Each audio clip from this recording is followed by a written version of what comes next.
সেই অপরাধ যদি কর্মসংস্থানের সাথে রিলেটেড হয় তাহলে তাদের বিকল্প একটা ব্যবস্থা করতে হবে।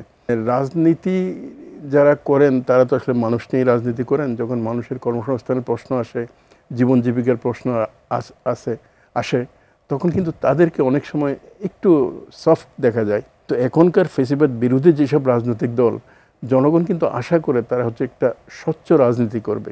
প্রশ্ন করবো যে যদি সাদা পাথর দিয়ে প্রশ্ন করি, আপনার কাছে এখানে রাজনৈতিক ব্যর্থতা মনে হচ্ছে নাকি প্রশাসনিক ব্যর্থতা, কোনটা বেশি মনে হচ্ছে?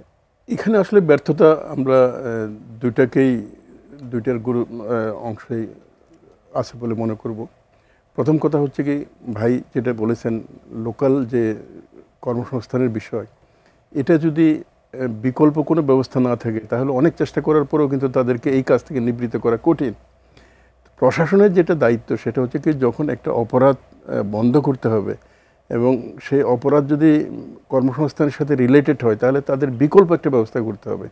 তা না হলে কিন্তু অন্যভাবে সামাজিক একটা সংকট তৈরি হতে পারে। তো সেটা যাই হোক, এটা শুধু সিলেটের এই ঘটনা না, দুর্গাপুরে আছে, আর অনেক জায়গায় আছে যেখানে পরিবেশ নষ্ট হতে পারে, পাথর উত্তোলন, বালি উত্তোলন, এসব বিষয়। এগুলো যখন অ্যাড্রেস করতে হয় তখন অবশ্যই বিকল্প কর্মসংস্থানের চিন্তা করতে হবে। এটা একটা দিক। আর দ্বিতীয় যে দিকটা সেটা হচ্ছে রাজনৈতিক সম্পৃক্ততার আপনি কথা বললেন। রাজনীতি যারা করেন তারা তো আসলে মানুষ নিয়েই রাজনীতি করেন। যখন মানুষের কর্মসংস্থানের প্রশ্ন আসে, জীবন জীবিকার প্রশ্ন আসে, তখন কিন্তু তাদেরকে অনেক সময় একটু সফট দেখা যায়।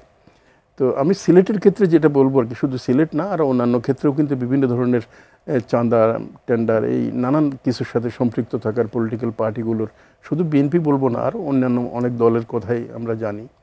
আর এক সময় তো আওয়ামী লীগ এগুলো করেই কিন্তু তাদের জনশক্তিকে লালন পালন করত।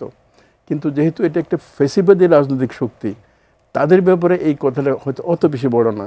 কিন্তু এখনকার ফেসিবাদ বিরোধী যেসব রাজনৈতিক দল, জনগণ কিন্তু আশা করে তারা হচ্ছে একটা স্বচ্ছ রাজনীতি করবে।